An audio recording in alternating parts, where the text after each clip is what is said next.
Você talvez saiba o número do seu RG de cor, sabe o número da sua casa, o número do seu telefone e o de alguns amigos. O restante, provavelmente você anota em algum lugar e consulta quando precisa. Poucos conseguem guardar de memória dezenas ou centenas de números diferentes.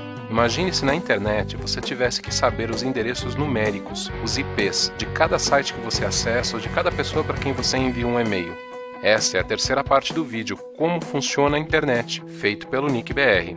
Nos vídeos anteriores você conheceu a Patrícia, uma usuária internet, e entendeu junto com ela o que são os IPs, os sistemas autônomos, os PTTs e BGP.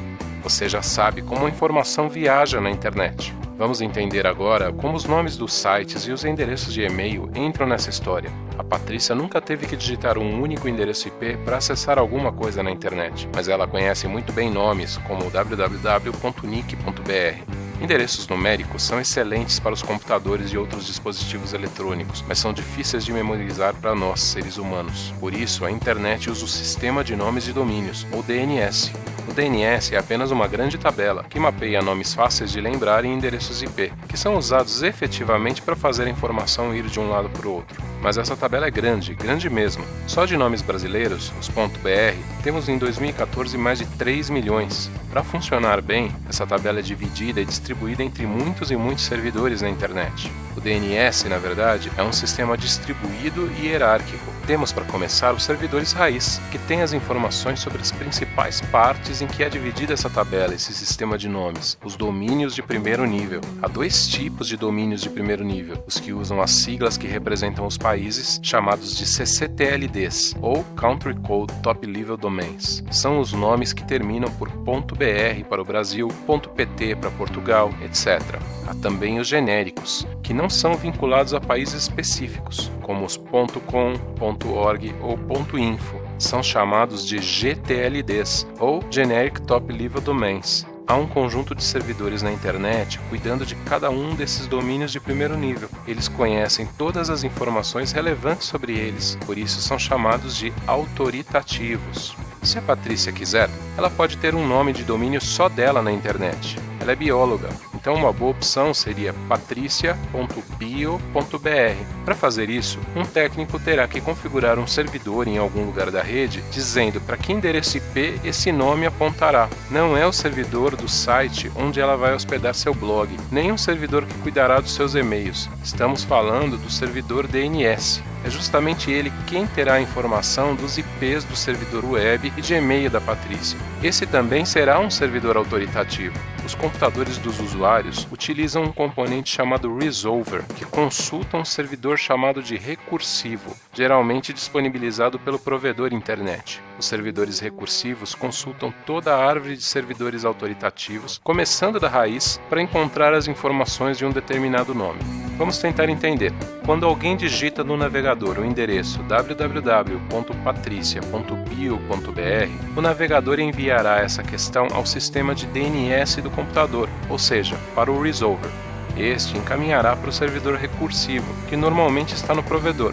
Perguntará: quem é www.patricia.bio.br? O servidor recursivo atende a diversos usuários diferentes e algumas vezes pode já ter respondido a essa mesma pergunta anteriormente e lembrar da resposta. Nesse caso, responderia de pronto, mas dessa vez não é o caso. O servidor recursivo não sabe a resposta e tem que descobri-la. Ele vai primeiramente a um dos servidores raiz, o 2001.503.2.ba3e.2.2.2.30. Você pode estar estranhando esse endereço enorme, mas o servidor recursivo não. Ele conhece bem os endereços de todos os servidores raiz, porque afinal, esse é o trabalho dele. Ele foi configurado para isso. Ele pergunta ao raiz: quem é www.patricia.bio.br? Lembre-se de que os servidores raiz não sabem isso. Eles conhecem apenas os domínios principais, os domínios de primeiro nível. O servidor raiz responderá algo como: não faço a menor ideia de quem seja www.patricia.bio.br, mas eu conheço o servidor autoritativo do .br. O endereço dele é o 2001.2.12ff.2.2.10. Pergunte a ele.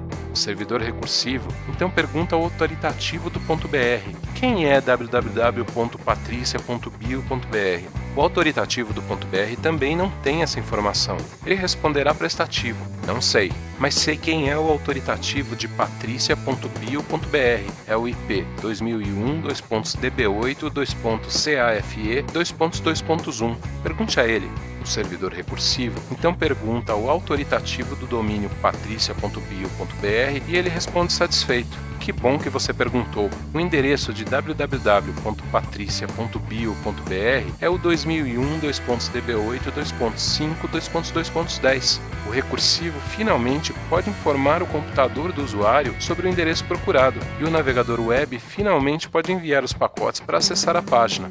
É isso que acontece todas as vezes que acessamos uma página web ou enviamos um e-mail. Os nomes que usamos são sempre traduzidos para endereços por meio de consultas a diversos servidores do DNS.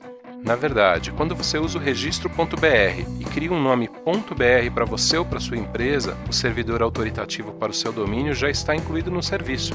Isso nem sempre é verdade, por exemplo, para serviços que permitem o registro de domínios genéricos, como .info ou .com. Vale dizer também que com o domínio .br você ajuda a financiar muitas atividades e projetos do Comitê Gestor da Internet no Brasil e do NIC-BR, que beneficiam de diversas formas a internet no país.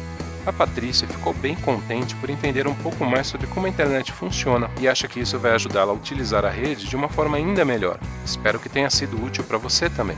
O que está deixando ela intrigada agora é como tudo isso é controlado, quem define esses protocolos, quem coordena o sistema de nomes, quem controla os números IP, como isso tudo surgiu e quem está cuidando para que continue tudo funcionando e evoluindo. Mas isso é um assunto para outro vídeo. Fique atento aos vídeos do NIC-BR no canal NIC-BR Vídeos do YouTube.